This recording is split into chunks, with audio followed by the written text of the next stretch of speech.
계속해서 이어지는 모세의 노래입니다. 어제는 하나님께서 베푸신 은혜가 이러했는데 오늘 읽었던 말씀의 15절 그런데 여수르니 기름짐에 이렇게 나옵니다. 이 말씀부터는 이제 하나님께서 너에게 이렇게 은혜를 베푸셨음에도 불구하고 그런데 또 그러나 너희는 그 은혜에 대해서 이와 같이 반응했다 하는 내용으로 이제 징계와 심판의 내용이 일관되이 나오게 됩니다. 우리가 긴 본문이에요. 읽었는데 상당히 무슨 내용인지 한 번 읽어서는 금방 들어오지 않고 파악이 좀처럼 쉽지 않지만 두 부분으로 내용을 여러분들이 보시면 됩니다. 첫째 부분은 26절까지 이스라엘 백성에 관한 하나님의 징계와 심판의 내용, 그리고 27절부터는 그 이스라엘 백성들을 징계하는 데 심판하는 데 사용했던 도구로 쓰임 받았던 이방 민족에 대한 심판, 이렇게 두 부분으로 이스라엘 백성에 관한 심판과 이방인에 관한 심판 이렇게 나옵니다.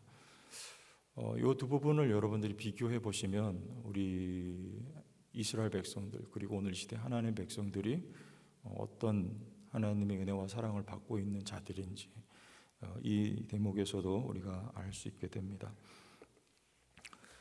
여수론이라고 했는데 이 여수론이라는 말은 올바른 자 그런 뜻이라고 해요. 올바른 자라고 칭함받은 백성이에요. 이스라엘 백성들이 잘해서 올바른 자가 아니고 하나님이 함께 하시기 때문에 노아가 당대의 의로운 자라는 표현을 받았던 것은 여호와께 은혜를 입었기 때문이라고 성경은 말하죠. 저와 여러분들도 의인이라고 하나님께 칭함을 받았어요. 여수론은 다름 아닌 우리가 여수론입니다. 그런데 그 여수론이 범죄했다. 하나님을 없이 여기고 하나님을 떠났다. 그때 어떻게 될까요? 우리 예수 믿는 사람들이 곁길로 나갔다. 징계받게 돼요. 우리 죄 지어도 된다. 이렇게 나가면 그게 이단이 되는 거예요. 그렇게 말하는 실제로 이단이 있죠. 회개 안 해도 된다. 구원파가 그렇게 가르친다 하죠. 우리는 회개가 하게 돼 있습니다. 우리 믿는 사람들, 우리가 의식적으로 하든 또 하나님의 역사 속에 회개하게 되고, 또 우리가 곁길로 나갈 때 하나님은 자기 자녀이기 때문에 반드시 징계를 하세요. 근데 오늘 말씀에도 그래요. 이제 풍요함을 따라갔다 그래요. 하나님이 징계하시는 방법을 보세요. 그래서 그 결과가 뭐냐면 다른 신을 섬기는 거죠. 그들이 16절에 다른 신으로 그의 질투를 일으키며 가증한 것으로 그의 진노를 격발하였도다. 이 풍요라고 하는 것 가나안 땅의 풍요입니다. 가나안 땅 들어가서 보니까 잘 살아요. 근데 이스라엘 백성들이 흠모할 수밖에 없었던 현지인들, 그들은 하나님이 없음에도 불구하고 사실상 이스라엘 백성들보다 더 앞선 문명 속에 잘 살아가고 있었던 거죠. 이스라엘 백성들은 하나님을 기억하지 못하고 그들이 잘 살 수밖에 없었던 이유를 어디에서 찾냐면 그들이 섬기고 있는 바알이라고 하는 우상에서 찾습니다. 바알은 아세라는 풍요의 신, 타산의 신이죠. 그래서 그들도 여호와를 잊어버리고 바알과 아세라 그리고 또 모든 이방 민족들의 신을 섬기기 시작했던 거예요. 그런데 하나님이 어떻게 이들을 고치시는가 보세요. 21절 보겠습니다. 그들이 하나님이 아닌 것으로 내 질투를 일으키며 허무한 것으로 내 진노를 일으켰으니 나도 백성이 아닌 자로 그들에게 시기나게 하며 어리석은 민족으로 그들의 분노를 일으키리로다. 하나님이 치시는데 이스라엘 백성을 누구를 들어 치시냐면 그들이 그처럼 흠모하고 좋아했던 것을 들어서 치시는 거예요. 우리 사사기 2장 3절 말씀 한번 읽어보고 하겠습니다. 사사기 2장 3절 함께 읽어보실까요? 시작. 그러므로 내가 또 말하기를 내가 그들을 너희 앞에서 쫓아내지 아니하리니 그들이 너희 옆구리에 가시가 될 것이며 그들의 신들이 너희에게 올무가 되리라 하였노라. 사사기감의 이스라엘 백성들이 가나안 현 주민들을 다 쫓아내지 않습니다. 하나님은 쫓아내라고, 진멸하라고 하셨거든요. 말씀에 순종하지 않은 이유가 뭐예요? 너희가 다 쫓아내지 않았어요. 이유는 좋아서, 그리고 그들이 득이 된다고 생각했기 때문에 좋아서 쫓아내지 않았는데, 이스라엘 백성들이 좋아하던 그것이 뭐가 돼요? 너희 옆구리에 가시가 된다 그래요. 하나님은 우리가 좋아하는 것, 누구보다 더요, 하나님보다 더 좋아서 우리가 곁길로 나갈 때 우리가 좋아하던 그것을 가지고 우리를 하나님이 다스리세요. 내가 좋아하던 것을 하나님이 꺾어내는, 가지치기 하는 방식이에요. 나는 그걸 막 좋아서 따라갔어요. 뭐든 돈이든 뭐 이성이든 뭐 세상 영광이든. 근데 결국엔 뭐 때문에 여러분 쓴맛을 보게 됩니까? 내가 좋아하던 그것 때문에 쓰디쓴 맛을 내가 경험하게 하나님이 만드시고 마십니다. 이게 하나님이 우리의 죄성을 다스리시는 방법이에요. 그래서 그 이후로는 다시 그거 손대기도 싫어요. 왜요? 너무 써요. 너무 쓰라려요. 너무 아픕니다. 가기가 싫어요. 내가 좋아하던 그것이 나를 돕고 나를 살리는 게 아니고 하나님을 주목하게 되고 하나님을 기억하고 하나님께 다시 돌아오게 하시는 거예요. 처음엔 놔두세요. 그래, 한번 가보라고. 하나님이 잘 되는 것 같아요. 괜찮은 것 같아요. 좋은 차 몰고요, 막 잘 나갑니다. 그런데 그 길에서 쓰러져요. 그때 탕자처럼 하나님께 돌아오게 되는 거예요. 하나님을 기억하고, 하나님 아버지 천부여 의지옵소서 손 들고 옵니다. 이렇게 돌아오게 하시는, 회개하게 하시는 하나님의 역사요, 하나님의 방법이요, 우리의 죄성을 하나님이 죽이시는, 이렇게 죽이시는 거예요. 죽이시는 방법이에요.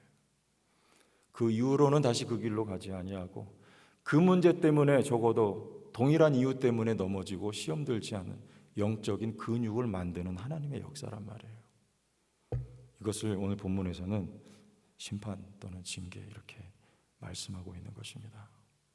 그래서 자기 백성은 어떻게 해요? 하나님이 아예 없애지 않아요. 아예 진멸하지 않습니다. 이방인에 관해서는 어때요? 하나님 이방인들도 심판하시겠다고 해요. 왜냐하면 그들이 스스로 자고해지는 이유 때문입니다. 이스라엘 백성들을 이렇게 다루시는 것은 이방인을 통해서 하나님이 하시는 일인데, 자기 백성을 사랑하셔서. 이방인들은 자기들이 잘해서, 자기들이 힘이 있어서 이런 일을 한다고 생각하기 때문에 하나님이 또 자기 백성을 에 대해서 포악과 학대를 그들이 가하기 때문에 하나님 그들을 심판하시는데, 우리 말씀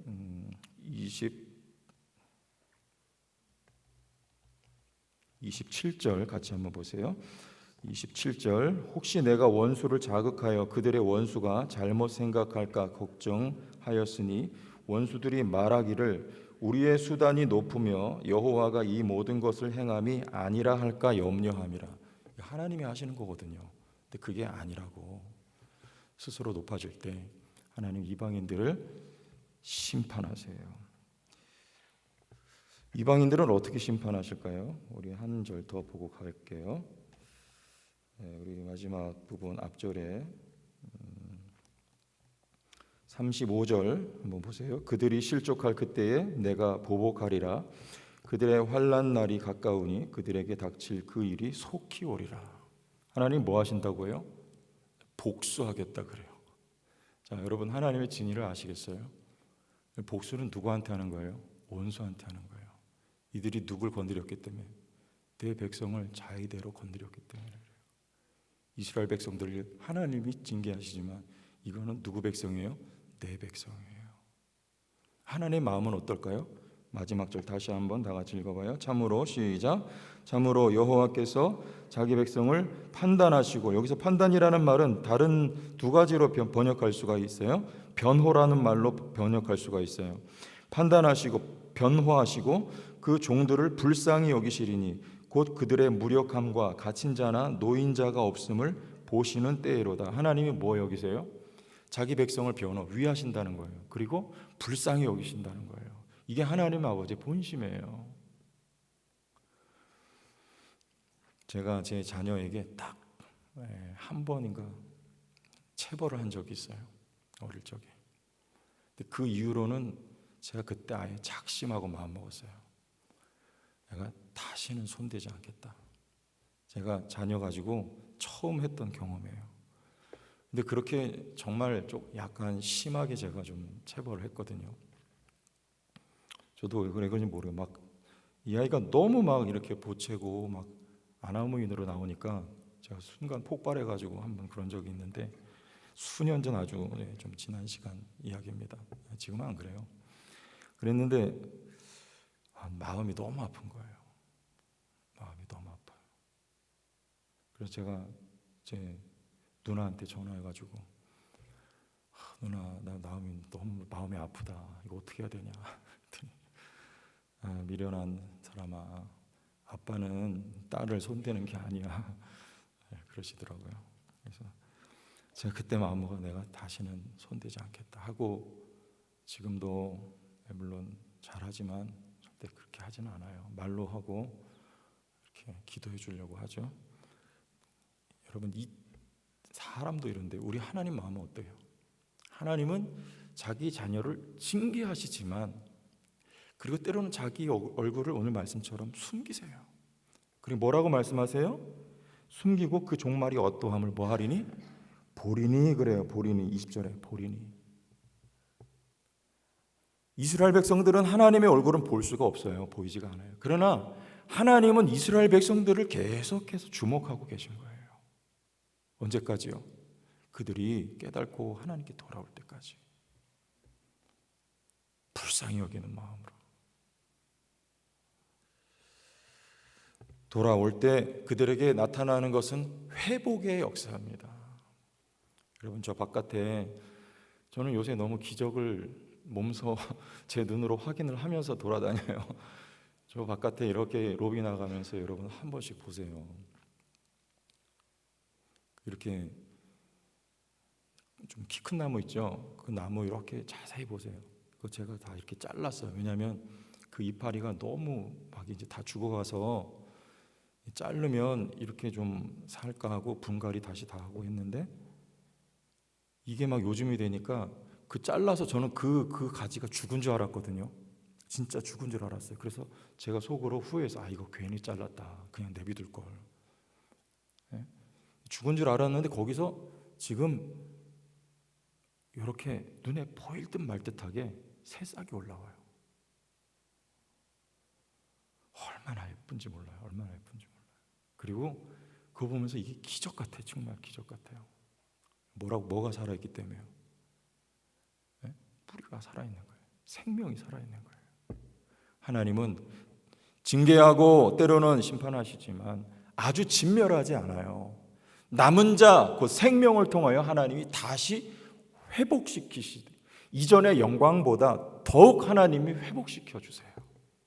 여러분에게 남은 것은 무엇입니까? 때로는 하나님이 우리가 가지고 있는 것을 잘라내세요. 가지치기 하세요.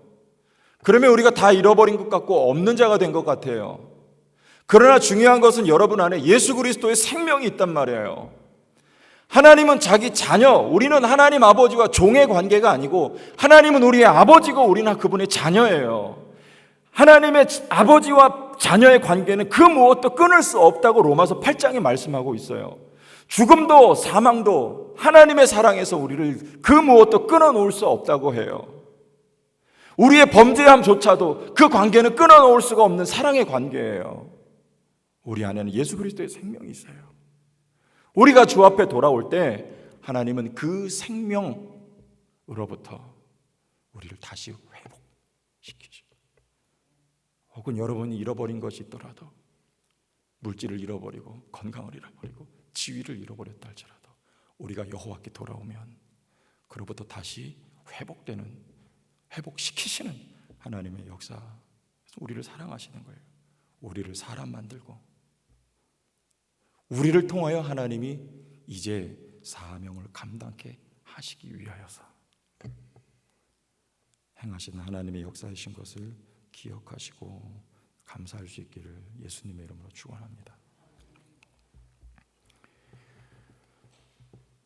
하나님 아버지, 우리를 자녀 삼아 주셔서 너무나 감사합니다. 그 무엇도 끊을 수 없는 하나님의 사랑, 하나님과 자녀의 관계를 맺게 하셨습니다.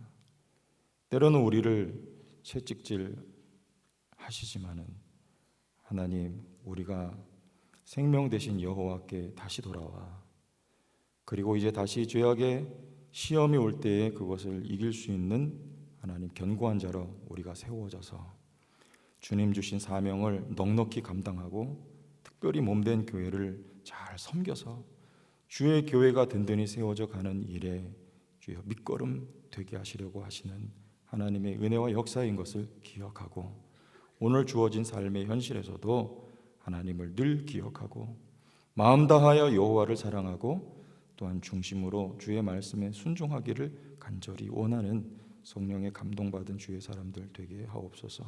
예수님 이름으로 기도합니다. 아멘.